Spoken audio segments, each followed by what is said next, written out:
اس کی وجہ کیا تھی؟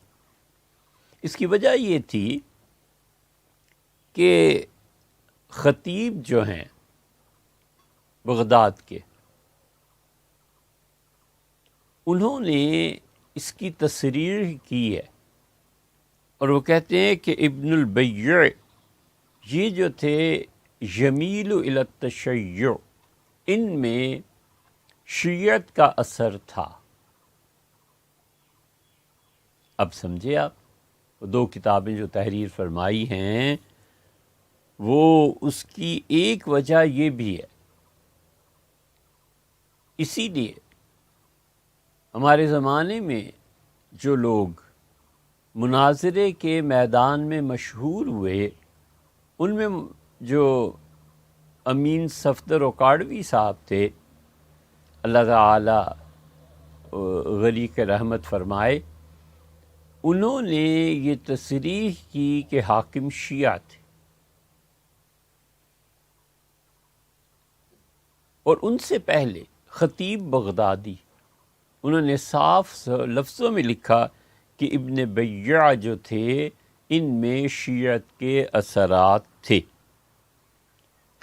اور پھر انہوں نے تاریخ بغداد میں لکھا کہ کان شیخاً صالحاً، وہ بڑے نیک آدمی تھے، فاضلاً عالماً، عالم بھی تھے، بڑے فاضل آدمی تھے۔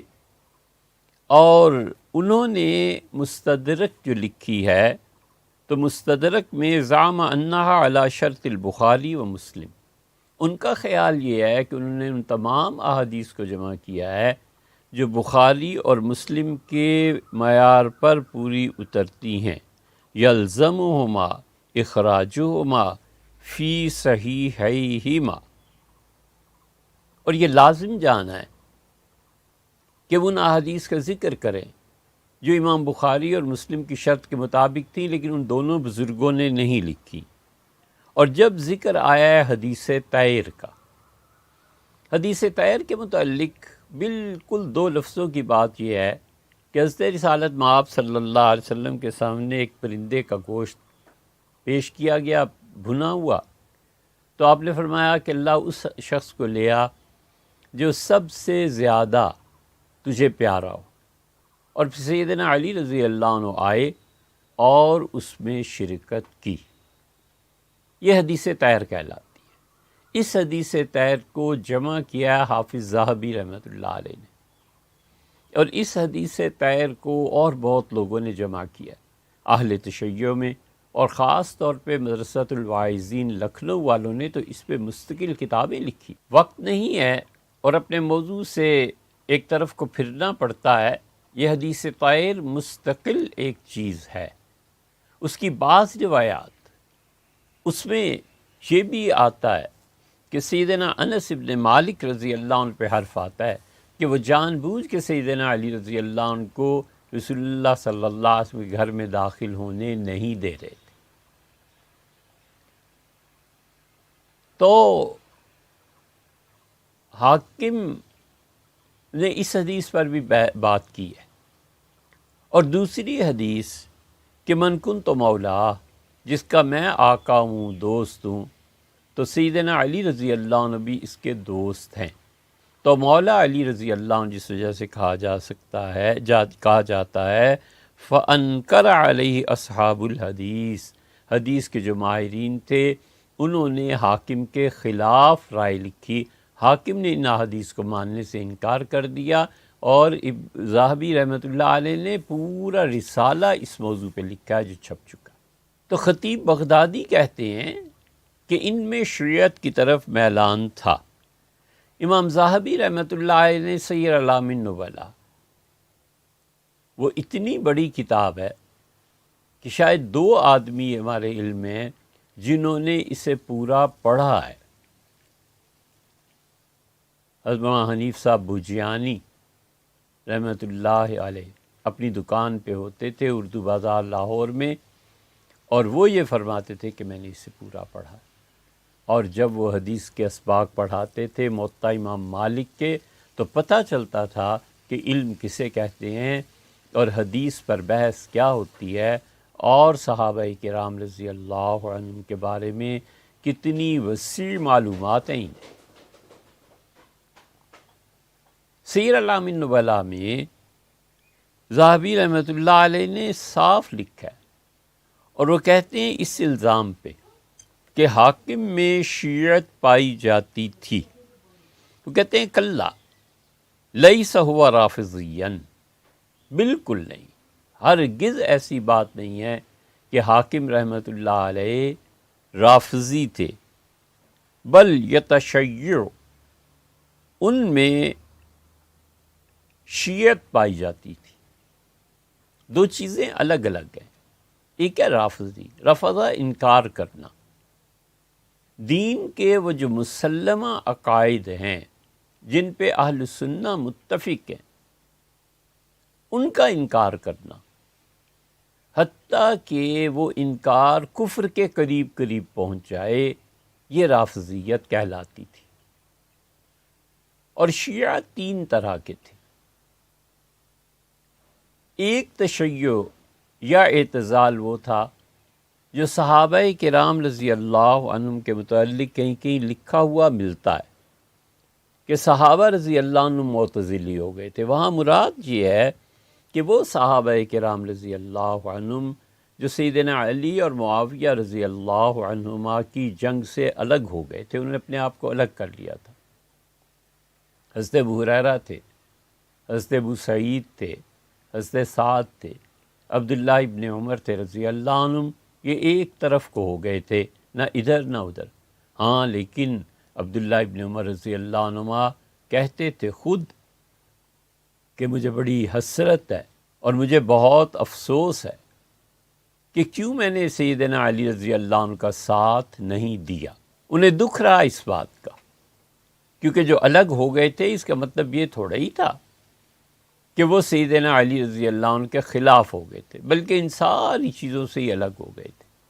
خلافت پیش کی گئی تھی عبداللہ ابن عمر رضی اللہ عنہ کو، اور انہوں نے کہا کہ جس خلافت میں ایک مسلمان کا بھی خون شامل ہے نا، میں ہرگز اس عہدے کو قبول نہیں کروں گا۔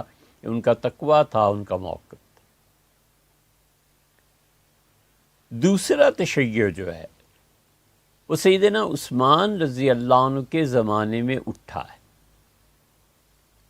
اور جب آپ حدیث کی کتابیں اور روات کی یہ علمی مباحث ہیں ساری، اسی لیے ان بیانات کے بالکل شروع میں ہم نے کہا تھا کہ یہ عام عوام کی بات نہیں ہے، انہیں چاہیے نماز پڑھیں، تسبیح کریں، کچھ بھی کریں، ہمیں اس سے کیا غرض ہے، لیکن یہ خالصتاً علمی بحث ہے۔ اور ہوا یہ کہ خارجیوں کا فتنہ اٹھا، حضرت عثمان رضی اللہ عنہ نے بلایا ابو ذر غفاری رضی اللہ عنہ کو، اور حضرت ابو ذر غفاری رضی اللہ عنہ جو کچھ بیان کرتے تھے، حضرت معاویہ رضی اللہ عنہ نے خط لکھا تھا کہ امیر المومنین، جو کچھ ابو ذر کہتے ہیں یہاں کے حالات میں اس کا تحمل نہیں کیا جا سکتا، آپ انہیں مدینہ منورہ بلا لیں۔ تو سیدنا عثمان رضی اللہ عنہ بلایا اور ان سے کہا کہ کیا تم ابوبکر اور عمر رضی اللہ عنہ پہ اعتراض کرتے ہو؟ تو پھر اور سوالات کیے، تو حضرت ابو ذر غفاری رضی اللہ عنہ نے اپنی ٹوپی اتار دی اور کہا حضرت میرے سر پہ بال ہیں، آپ دیکھ لیں، میں خارجی نہیں ہوں۔ تو وہ جو سیدنا عثمان رضی اللہ عنہ کی خلافت کا معاملہ ہوا ہے، اس میں آپ کو یہ لفظ ملے گا، یہ دوسری قسم ہے کہ کان عثمانین، یہ عثمانی تھا، اور یہ آدمی سیدنا علی رضی اللہ عنہ کے ساتھ تھا، یہ علوی تھا، یہ علی رضی اللہ عنہ کا ساتھی تھا، یہ عثمانی تھا۔ یہ جو اصطلاح ہے یہ کئی اکابر صحابہ کرام رضی اللہ عنہ کے بھی ساتھ آتی ہے کہ کان عثمانین، وہ عثمانی۔ حجاج ابن یوسف اور اس کے ماننے والے وہ بدبخت، یہ جو صحابہ کرام رضی اللہ عنہ کے خون سے اس نے ہاتھ رنگے تھے، اور عبداللہ ابن مسعود رضی اللہ عنہ کو رئیس المنافقین کہتا تھا۔ یہ اس قدر گرا ہوا آدمی تھا، معاذ اللہ، استغفر اللہ، اور کہتا تھا کہ ابن مسعود میرے زمانے میں ہوتا تو میں اس کے ساتھ ایسے اور ایسے کرتا، ایسی سزائیں دیتا. اور انس ابن مالک رضی اللہ عنہ کو تو سزا دی تھی اس نے. اس کے متعلق آتا ہے، ابن کثیر وغیرہ نے لکھا کان ناصبیًا، یہ ناصبی تھا. ناصبی وہ جو حضور اقدس صلی اللہ علیہ وسلم کے خاندان پر اتہامات، تہمتیں لگائیں، ان کی شان کو کم کریں. اور اہل تشیع وہ جو صحابہ کرام رضی اللہ عنہ کی حقیقی شان کو کم کرے. اہل سنہ ان دونوں کے درمیان ہے. وہ کہتے ہیں جو حق ہے وہ لے لو، جو باطل ہے اسے چھوڑ دو. اس لیے یہ کان عثمانیً، یہ عثمانی تھا. اور تیسرا تشیع آیا ہے جو فقہ جعفریہ کے ماننے والے ہیں. پھر ان میں سے عقیدے کے اعتبار سے جو کفر کے قریب پہنچ گئے ہیں وہ رافضی ہیں. اور یہاں پہ پہنچ کے ہمارے اکابر دیوبند کے اصحاب وہ اتنے متقی، اتنے پرہیزگار، اتنے صاحب علم تھے کہ اگر ان کے لیے مجموعی اعتبار سے کہیں رضی اللہ عنہم تو کچھ مبالغہ نہیں ہے، وہ یہاں پہنچ کے رک گئے تھے. وہ کہتے تھے پورے فرقے کی تکفیر نہیں ہو سکتی، لوگوں سے ان کی بات پوچھی جائے گی. یہ موقف حضرت مدنی رحمۃ اللہ علیہ کا آپ کو ان کے 4 جلدوں میں مکتوبات اس میں ملے گا، حضرت تھانوی رحمۃ اللہ علیہ کا ملے گا، وغیرہ وغیرہ. تو حاکم رافضی نہیں تھے اور ان میں شیعت پائی جاتی تھی. شیعت وہ جو صحابہ رضی اللہ عنہ والی بھی نہیں اور عثمانی اور یہ چیز بھی نہیں، اس کے بعد جو فقہ جعفریہ کی طرف میلان تھا